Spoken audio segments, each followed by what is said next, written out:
Comme si de rien n'était, Novak Djokovic s'entraîne sur les terrains de l'Open d'Australie. Mais sa participation au premier tournoi du Grand Chelem de l'année est loin d'être garantie. Dans un message adressé sur son compte Instagram, le numéro 1 mondial veut clarifier sa situation, notamment concernant son formulaire d'entrée en Australie. Il y affirme ne pas avoir voyagé dans les 14 jours précédant son arrivée en Australie, alors qu'il était en Espagne. C'est la médecine de travail qui m'envoie ce matin. On nous a signalé un petit problème de vue, donc on va vous tester si vous voulez bien. Qu'est-ce que vous lisez là, Samuel? Approchez-vous.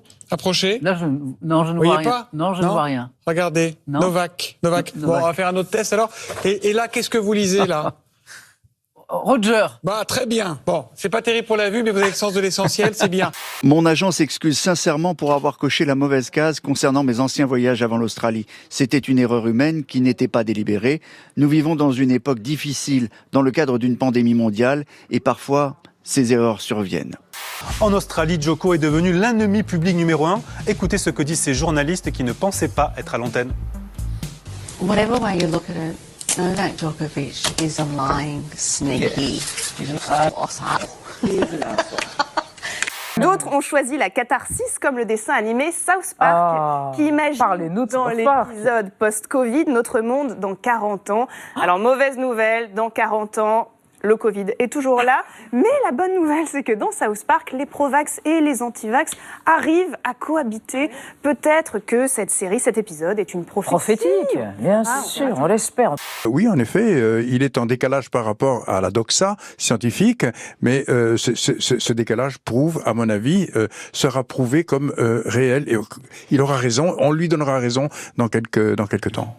Vous comprenez leur soutien à Didier Raoult? Ça me brise le cœur. Écoutez, ils ont cru Didier Raoult, ils en sont morts. Voilà, c'est ça qui s'est passé.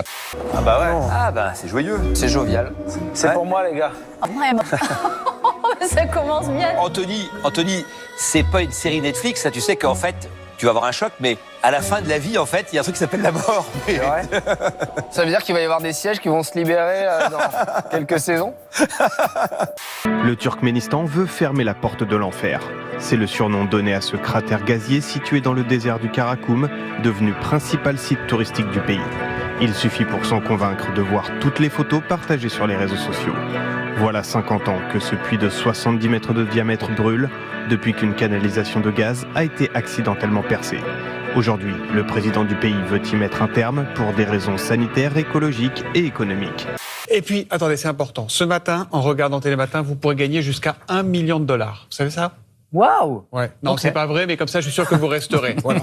Tous les jours, le moment le plus stressant pour une vache, c'est le moment de la traite. Parce que je sais pas si vous avez déjà assisté à la traite d'une vache, mais ça ne se fait plus aujourd'hui avec un seau et un petit tabouret en bois posé à côté, mais entre deux barrières métalliques et avec des ventouses électriques qu'on va leur coller au pied. Alors, il ne peut pas non plus les laisser gambader et courir après avec la treilleuse. Mécanique, c'est pas électrique, parce que sinon elle prendrait une décharge. Il a donc décidé d'essayer cette expérience, d'apposer des casques de réalité virtuelle comme celui-ci. Les vaches produisent plus de méthane quand elles pètent ou quand elles rotent? Quand elles pètent? Non, quand elles rotent.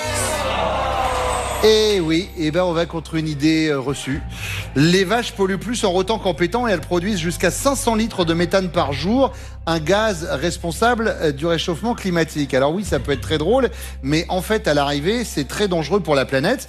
Mais elles voient quoi? Justement, juste avant la traite, elles vont voir ces images que vous voyez là à l'écran, c'est-à-dire des images de verdure, de prairies, de balades en forêt pour tenter de les détendre. Et ce seulement, donc les 30 minutes juste avant la traite, il a fait le test sur 2 vaches de son troupeau avec des couleurs adaptées à la vision des vaches, c'est-à-dire des nuances de jaune et de bleu. Et ça marche, ça fonctionne, moins de stress et donc plus de lait.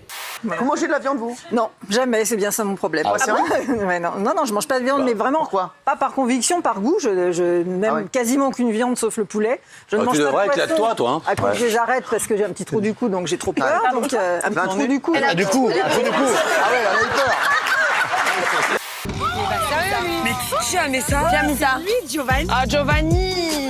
Alors, Giovanni, franchement, gros charreau, gros kéké. Next.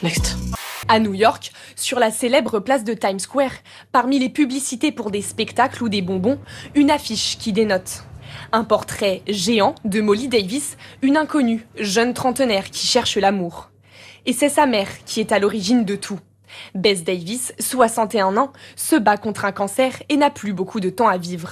Mais avant de partir, elle veut trouver le partenaire idéal pour sa fille. Je vais être dans la rue, il va y avoir un garçon qui me regarde. C'est ma mère qui est à côté de moi et qui va lui dire pourquoi tu regardes ma fille.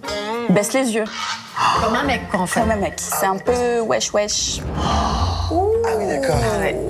À propos de votre entourage, Éric Zemmour, qui est Sarah Knafo?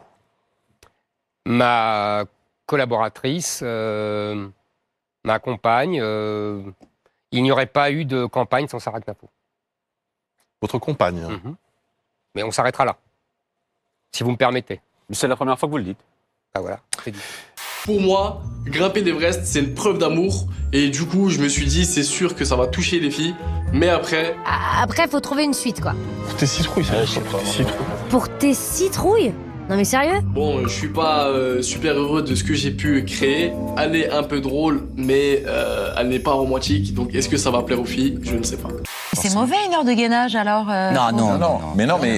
Là, au contraire, ça stabilise. Il renforcement musculaire. Il aura jamais mal au dos. J'ai eu mal au dos. J'ai même été avec le gainage. J'ai décidé ça après avoir une hernie discale qui peut arriver, une opération, et pour ne plus avoir le problème. Hyper droit. Oui, c'est vrai qu'on a l'impression que vous avez un balai dans le dos. Tant que c'est dans le dos, ça va. Alors ce sont des skieurs aux États-Unis qui sont retrouvés pile poil arrêtés, bloqués sur leur télésiège au-dessus d'une fuite de canalisation. C'est une canalisation. Voilà. Cauchemar. Jean-Claude Duss, nous sommes avec toi. Bon, tout va bien. Ces personnes ont été transportées dans un centre hospitalier pour traiter, je vous rassure, de blessures mineures. Là, c'est sûr que oui, là, c'est un petit lavage en profondeur. Alors...